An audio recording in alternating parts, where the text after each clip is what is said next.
All right, what's going on, brother? Go ahead and let the people know who you are, where you're coming from, and let's get into this. I'm Ryno from Spring Valley. It's a county in San Diego known as Dago Viking. It's what most people will recognize. Nice, nice. Okay, basically, I'm having you on the channel because it's an after prison channel. It's for people who have been to the pen, rehabilitated their lives, people who are trying to do better in their life. And thanks for coming on. Just want to say thanks for coming on and sharing your story. So yeah, feel free. What was it like with you growing up as a kid, man, getting into that knucklehead lifestyle? What was it like? Yeah. Well, growing up, I think a lot of South Cali dudes have it the same way. You grow up, you skateboard, you hang out with your friends. For me, like I was telling you, I grew up in a private home. My dad was a preacher. We didn't really go outside, and then all of a sudden, I went to a junior high that was a public school. My dad is a preacher, so we went to from like kindergarten to 6th, 7th grade, I believe, and then I switched over to a public junior high, Spring Valley Junior High. And, it was, I just like I said, walking back and forth to home, it was just, you got into a bunch of stuff. My mom was young when she had me. She was like 15, 16 years old. So she didn't really know what I was getting into. They you know what I'm saying? They're from Minnesota. So, this whole California thing was not something they knew about, Yeah. So you get your skateboard, you're riding, all of a sudden, you smoke weed, you know what I mean? And you just hang out, drink, act stupid, and the people you're hanging with, I don't want to say the people I was hanging out with were a bad influence, because maybe I was the bad influence. You know what I mean? Very true. I don't know. Because we're all the same age. You know what I mean? There wasn't like no, I want to say do this, do that. Eventually they came, but, I played football. So I made, like, throughout junior high to high school, I kind of rode the fence. You know what I'm saying? And then I was, trying to do good, play football, but still, hang out with, people that I shouldn't be hanging with. And finally, I just got kicked out of school at 16, 17, went to juvenile hall. I got caught. People in my, and I've done it a million times. I give you $500 to $1,000 a dude, And I had 2 dudes in my trunk coming across.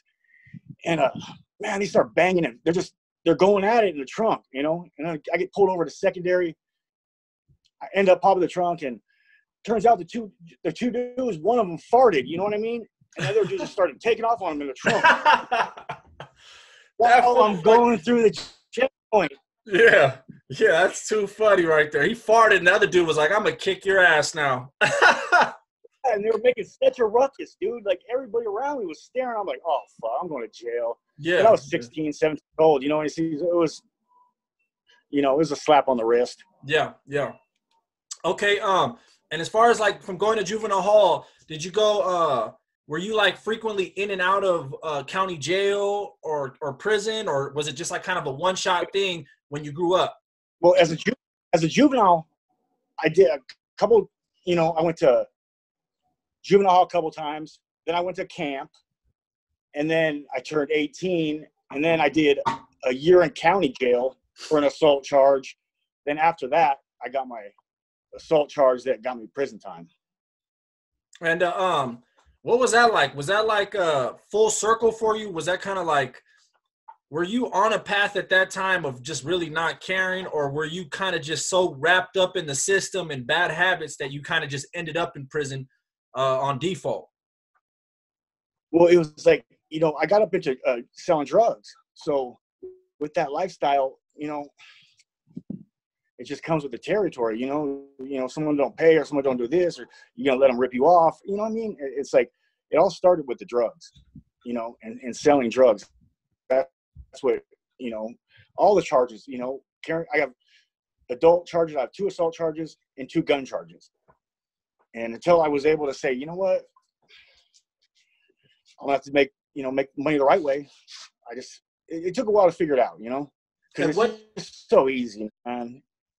And what would you say prison did to your frame of mind? Like how you think, your mentality, how you react to people? What do you think? What would you say prison added or took away from you? Prison fucked me up, man. I'm not even gonna lie. Prison fucked me up, from the politics to the discipline to just everything. You know what I mean? Like, you know, on the yards, it was mainly boring, but there was always that fear factor. You know what I'm saying? There's always, you know, and in the dorms, you know, it was fist fights after a fist fight, and it was just stress. You know what I mean? It was just stress. You know, my kids are all mixed. Last time I got a bunch of shit because I said they were Mexican. Well, they're half and half. Okay, so I didn't know how that would apply in prison. So I kind of, you know, I just didn't want to deal with the questions. You know, and luckily, every time I went, I knew somebody, or they knew me, or like I said, your name, like, you know, man, the stuff you do on the street, that will come with you. Oh yeah. You know what I mean? Yeah. So, you know, you kind of like, okay, this dude is, you know, I'm not no badass. I wasn't no, you know, don't get me wrong, you know, but I'm not a punk, you know. Yeah, exactly. Exactly. Take something, or if someone's gonna take something for me, or someone's gonna say, you know, I'll go. I don't care. Yeah, that's right. So, okay, so going through prison, I totally agree with you. They prescribed me medicine, and that got me on Xanax and all kinds of others. And I wasn't really a big time drug. You know what I mean? I smoke weed and I don't drink. I don't do it. But after the, you know, the Xanax, and then you hurt your back, and then it kind of helped with forgetting a lot of shit I saw, or like, you know what I mean? Because some of those memories, man, you just can't take out of your head. You know? So, what is it that you do now to cope better with these demons? Because I too deal with the same issues, and I have so much anger, and I have such a short temper. I was telling, I went live earlier, and I was telling a story about, I actually got into another fight about a week ago. Some guy actually hit me first, and you know, I ended up really beating him down pretty bad. And thankfully, he was a gangster. You know, you could tell he was a convict, and he got out of there quick. He was on the run, I bet, and he didn't want no problem with law. But yeah, I'm waiting on my son to be born, you know, and it's those kind of decisions that I'm not really too fond of that I do. But I just I don't know. I'm interested. What is it that you do to cope? What is it that you do to stay out of prison or stay out of that frame of mind? Because you know, I know how much it can mess you up. It's hard, man. I mean, I've been out 16 years. No arrests, no nothing. I've been arrested 4 times in the past year. 2 suspended license tickets and 2 assault charges. So it's still, you know, they were misdemeanor assaults because all I did was slap people. Mm-hmm. But, you know, they weren't gangsters, and they fucking told on me. You know what I mean? And so it's still hard. I mean, I try to just stay in the house, and I try to stay working, because honestly, none of the dirt you do, none of the stripes you earn, nobody cares. Nobody remembers. It's really like this whole thing. So you have to really get mentally strong and figure out, like, who am I doing this for? Because I'm not beating this dude up or slapping this dude up, you know, for my people who are sitting at home, you know, waiting for me to depend on them. You know, and that's really ultimately what got me, you know. But like I said, you still fall off. You know, you're still gonna have those days where, you know, that's why I try to tell people, man, you don't know what anybody's going through. You know what I mean? So just be nice, because, you know, you can catch you on a bad day, and that could ruin 2 people's lives. For what? Someone flips you off. But I can't say I've learned totally. I think with age comes a lot of knowledge, bro.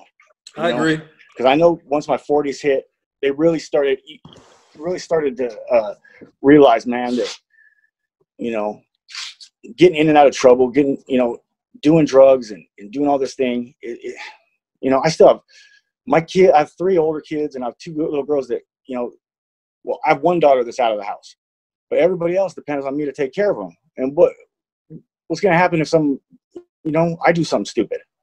So I really try to, you know, keep that. But, you know, it's hard to, like, oh, walking away, you're the bigger man. But, man, it don't feel good walking away, you know?